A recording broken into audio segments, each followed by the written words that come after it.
a medical technologist at 2 Military Hospital in Wynberg. Major Isaacs is also a practicing Muslim who's gone on the Muslim pilgrimage of Hajj. In practicing her religion, she feels compelled to cover her hair. She has refused to remove her headscarf after being instructed to do so, and now faces charges of defying and disobeying a lawful command.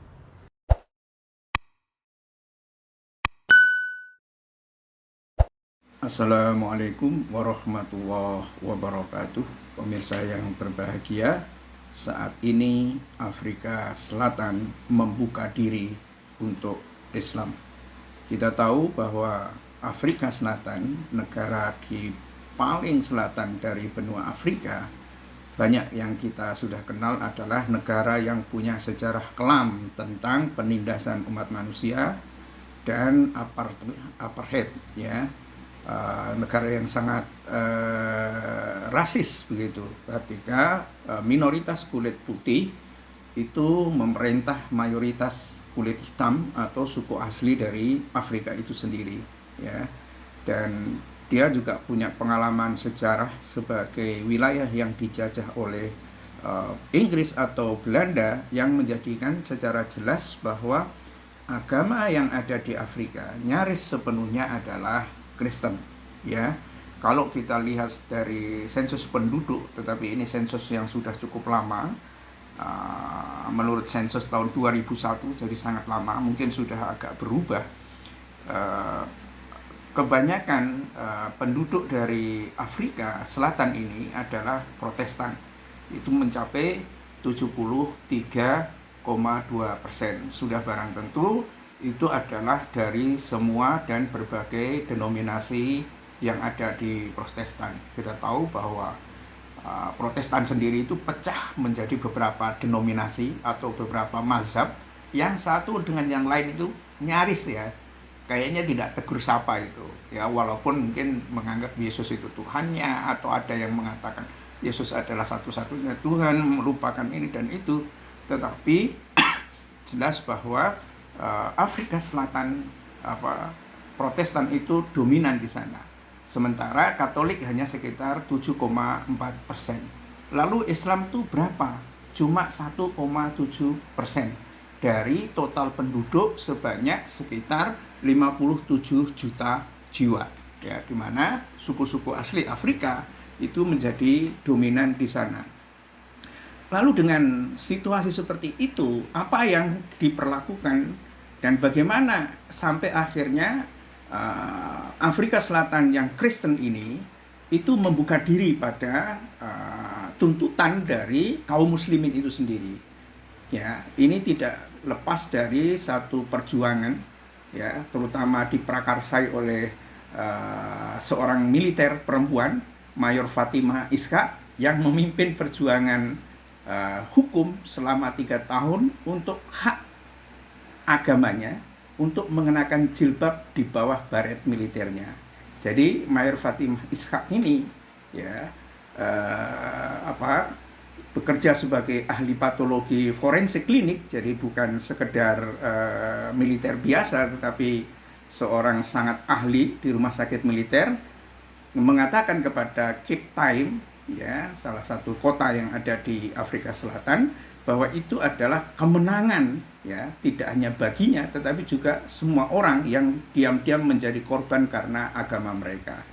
Jadi beliau ini berjuang, ya, selama 3 tahun, dan bahkan, ya, dia menghadapi pemecatan karena dianggap pembangkangan yang disengaja dan tidak mematuhi perintah yang sah, karena menolak untuk menghapus jilbab dari seragam militernya. Jadi memang seragam militer sebelumnya adalah memang tidak boleh mengenakan jilbab. Tetapi Mayor Fatimah Ishaq ini, seorang yang saya sebut sebagai seorang ahli patologi forensik, mungkin ini adalah satu prestasi, ya, dan satu dedikasi, satu integritas yang dimiliki oleh Mayor Fatimah ini, ya, dengan menggunakan argumentasi sebagai orang yang hidup di negara demokrasi, ya, ketika dia mengatakan kita hidup di negara demokrasi yang berarti tidak boleh ada diskriminasi terkait keyakinan agama.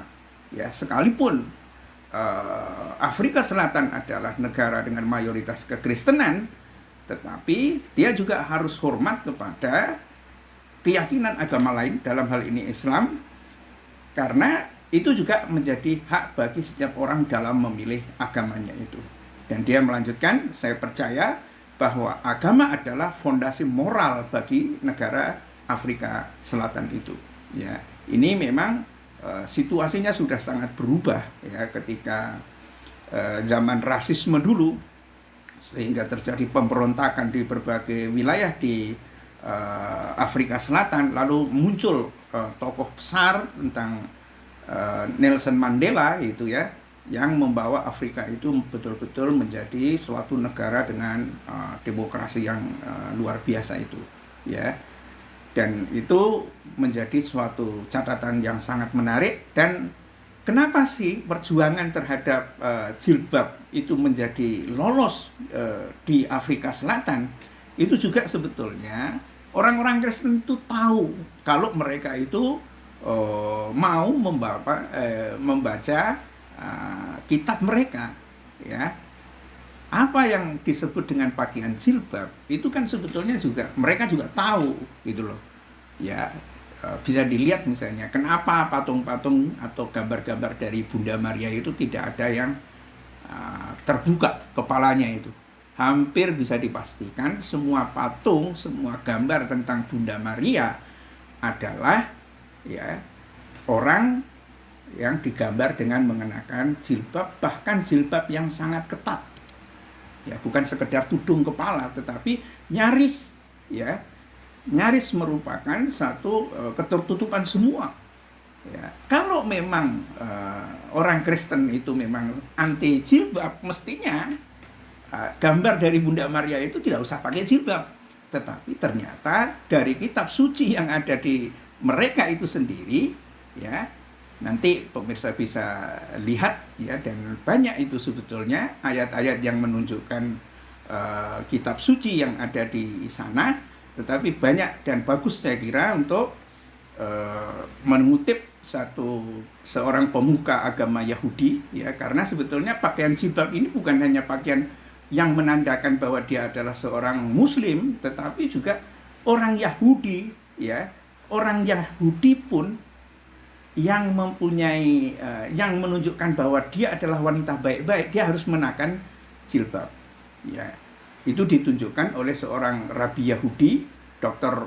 Menachem M. Breyer, profesor dari kuliah Injil pada Universitas Yeshiva, dalam bukunya The Jewish Woman in Rabbinic Literature menulis bahwa baju bagi wanita Yahudi saat bepergian keluar rumah yaitu mengenakan penutup kepala yang terkadang bahkan harus menutup hampir seluruh muka dan hanya meninggalkan sebelah mata saja. Jadi hanya matanya saja yang terlihat. Itu seperti kalau zaman sekarang itu seperti niqab ya, atau cadar begitu yang ada di Indonesia itu. Bahkan itu dikatakan ya, bukanlah layaknya anak-anak perempuan Israel yang berjalan keluar tanpa penutup kepala, dan terkutuklah laki-laki yang membiarkan rambut istrinya terlihat. Jadi kalau ada laki-laki ya membiarkan istrinya berjalan, itu terkutuk. Kalau rambutnya istrinya itu terlihat, itu terkutuk laki-lakinya. Dan wanita yang membiarkan rambutnya terbuka untuk berdandan membawa kemelaratan, itu adalah bentuk dari sumpah serapah ya terhadap perempuan-perempuan yang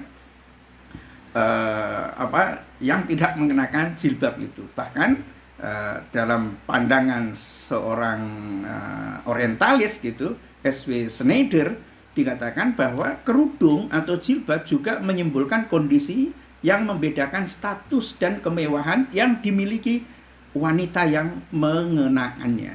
Jadi kerudung kepala menandakan martabat dan keagungan seorang wanita bangsawan Yahudi.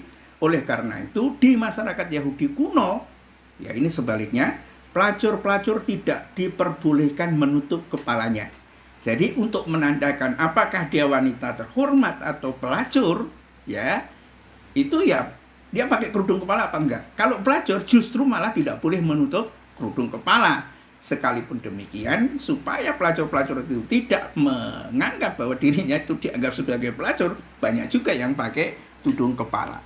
Nah inilah situasi-situasi, dan kalau pemirsa misalnya pengen melihat secara persis bagaimana ajaran tentang mengenakan jilbab itu di dalam Perjanjian Baru atau apa gitu, ada di dalam bab tentang Korintus dan lain sebagainya, ketik sendiri di Google, nanti akan keluar banyak itu ayat-ayat yang menunjukkan tentang kewajiban seorang wanita, ya, kecuali kalau dia pelacur ya, itu mengenakan jilbab. Ini menjadi satu situasi yang aneh, bahwa kalau ada orang tidak justru kalau di kalangan di barat gitu nyaris tidak ada orang yang Kristen yang memakai jilbab. Kita tidak tahu dan tidak pengen tahu yang terjadi di Indonesia. Ya, saya lebih tertarik menyoroti kekristenan di luar. Ya, mereka seperti itu. Dan kita bisa katakan dan tegaskan bahwa kalau dilihat dari ayat-ayat yang ada di dalam Bible maupun di dalam Perjanjian Lama atau dalam Perjanjian Baru sekalipun, ya.